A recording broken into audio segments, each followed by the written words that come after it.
jet planes overhead, but rifle in hand. This was an unfamiliar kind of war. Perhaps only to the veterans of the World War II Italian campaign did "the terrain is familiar" have real significance. Rigid, strict. My main goal. There was a problem. There was a conflict in Vietnam. Didn't have nothing better to do. I joined, and I joined at a time people were running to Canada. And I don't particularly subscribe to that, and I don't like it. Because everything that we've done makes us what we are today, even though it's being torn down right now. Well, my rank was only a PFC. 2nd Battalion, 5th Marines. I was in 0351, demolitions, rockets. After all, I was only in a year and 8 months. We learned how to blow things up with traditional explosives or plastic, C4. The rockets are what we call, let's see, they're the, it's a designation called a law. That's the military designation of it. I forget what the exact meaning, because that's an abbreviation. And we had what we call a 3.5-inch rocket launcher in launch rockets. And we had something else called a 105-inch gun, a long gun. It was set on a pedestal. We had a paper called Stars and Stripes. It was a military newspaper. That came out, I believe, I'm not sure whether it was weekly, bi-weekly, or monthly. I believe it was monthly. I don't think it ever becomes normal. After being in combat for 13 and a half months, with the only, how do you say it, adhesion being the camaraderie you had with other troops, and fighting day in, day out, it was adjusting, trying to fit back in. Well, in that particular situation, while there was no tighter bound. And as far as it goes, what do we talk about when we do get together, which we do upon occasion? We have reunions every 2 years. I don't get to all of them, but when we do get together, we reminisce about comrades that we've lost, friends we've lost, and basically how society treats us in general. Never goes back to what your normal lifestyle was, because your whole mindset has changed. See, you have a wall built up on the emotional parts. That never comes through. But you think of, well, you know, I remember so-and-so and so, and he did so-and-so and so, and, you know, man, that was something.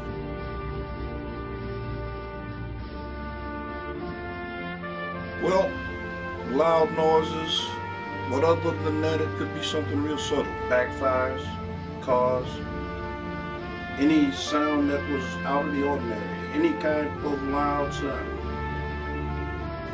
Duck, look around, startled, and it's reaction. It's all reaction. Like a pyrrhea. Bad. Spit on. Cursed out. I felt like we'd been given a raw deal. You know what I'm saying? In the instance, like, here we are, going overseas, fighting for an ideal, an idea, and coming back, and the people at home treating us like we were some sort of murderers. People call us baby killers. It's a job.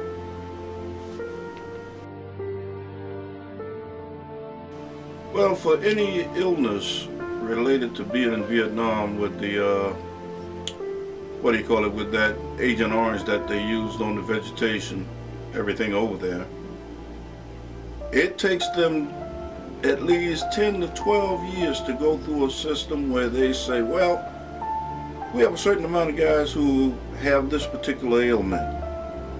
Then they do what they call a study. And that study entails getting information from all the vets, doctors, the whole 9 yards, before they then come to a consensus as to whether this could be related, is related. Then it has to be put before Congress or congressional committee.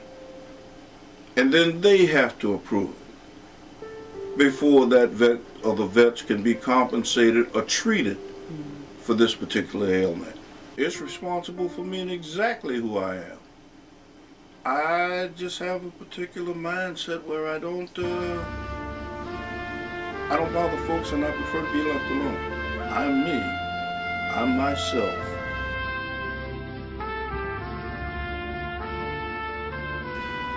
Now the training may be, depending on what their MOS is, that's their designation in the military occupation. It depends on what they're doing as far as that training goes.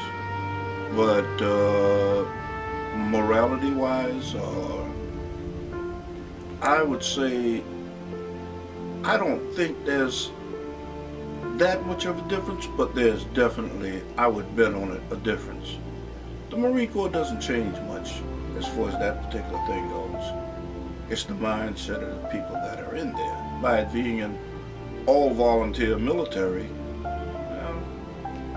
well, you got to figure you're going to get a few apples that just don't jive with the rest of the barrel. Because the ones that they have on the military now, I don't know what they're made of, but it's not the same material that the older generation was made of. And the whole administration is where I get into trouble. I told you, I'm very opinionated. Our present administration really doesn't believe in the military. To the extent that's why we're having a lot of problems nationwide, countrywide, worldwide that we're having right now.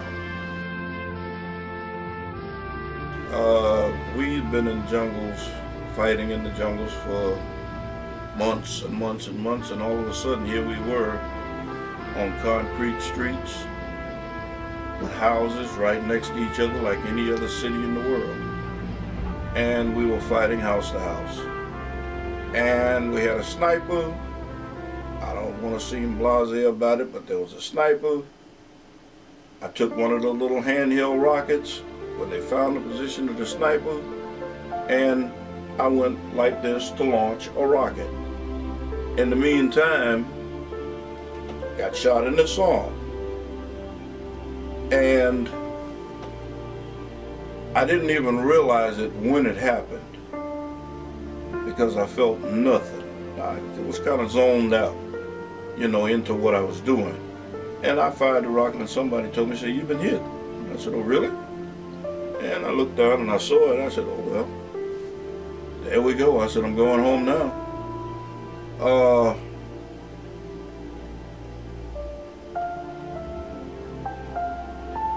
I was never awarded the Purple Heart as when they pin it on you, because when I left the field, I went to Japan, then back to the U.S., and things have a way of not catching up with you. And I didn't actually get it until really I was out. I knew I had it, but I'd never actually received it. And when I was finally discharged, I would say some years later, I got it because I wrote to my congressman. It's not something that you're proud of. It's not something, it's just a thing. It's not something you take pride in. Nobody wants to get shot. Nobody wants to get blown up. And basically, I guess you could say to me, it's just a memento. That's it.